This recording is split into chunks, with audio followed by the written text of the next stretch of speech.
Yep, it's a thing, guys. There is an Artisan deck that has been pretty much taking over the meta on Magic Arena. It is basically all, like, it's got one rare card, all the rest are commons or uncommons, and this is it. It was introduced by CovertGoBlue, and I will try and leave a link to his original video in the description. And basically, he was able to use this deck and just crush the meta. Nowadays, if you're playing in the diamond tier or higher, basically more than half the decks are this deck, right? It is just ridiculously fast, right? And really hard to deal with. There's like a lot of protection, and you can actually level up really fast with it because the games are either decided really quickly, like one way or the other, they decide really quickly. I'd say it probably has like about a 75 to 80% win ratio. It's really strong, right? So basically what you're trying to do is just do like a Voltron build.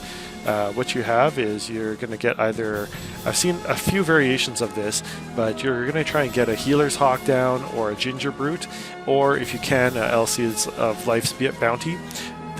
You don't really want to use this guy though. Ideally it's going to be Healer's Hawk or Ginger Brute, and then just suit him up with a whole ton of enchantments and just keep pummeling your opponent, right? Especially Ginger Brute's good because he's got evasion. Healer's Hawk is good because also evasion and lifelink, so it can just really punish mono red or anything like that.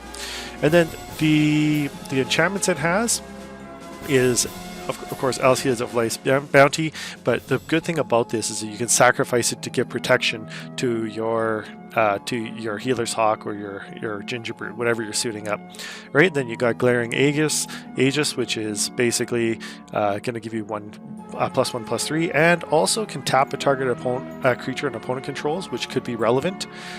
God's Willing just gives you protection.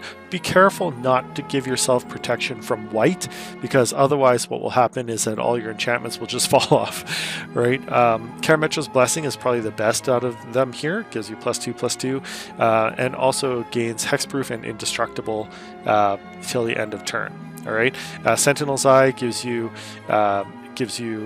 vigilance, right? Solid Footing, especially this one and Sentinel's Mark, both have flash, right? So you can cast it on your opponent's end step, which is really nice, right? But also, basically, this one says if your creature has vigilance, it assigns combat damage equal to its toughness rather than its power.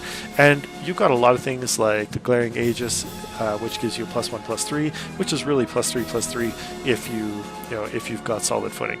And then Sentinel's Mark, +1/+2, which if you have Solid Footing, turns into +2/+2. So there's some really good value, and it can also give you some lifelink.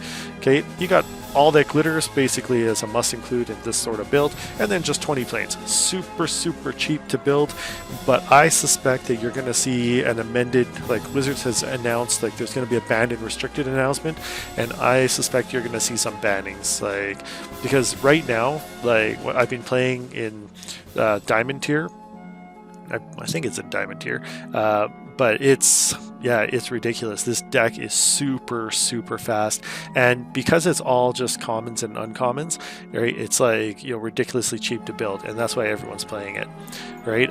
The other thing is it's got Lyris of the Dream Den. Now this isn't required, and in fact most of the time you don't even get this guy out. This is just kind of a icing on the cake one. Just you put it in there just because you can, so you don't even need to have this, right? But basically, if something goes to the graveyard, you can use Lyris to get it back out. But most of the time, because you run only 20 lands, and because Arena Shuffler is just totally broken, you're not going to have a ton of extra mana. You're usually casting all your mana all the time, right? And yeah, that means that basically you're not really going to get this guy out very often. I've only really won with Lyris one time out of playing like 20. I actually leveled up, let's show you here. So let's see, standard ranked, CGB Voltron. Actually, let's just come out of here for a minute. Let's just go check my profile.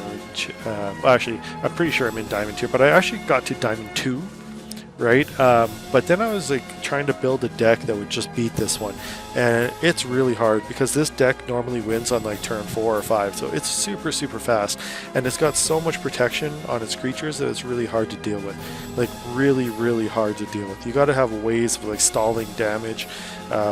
you know, or something like that, and then ways of just sweeping the board over and over again. But all the board sweepers are like 4 and 5 mana, so it's really, really hard to deal with.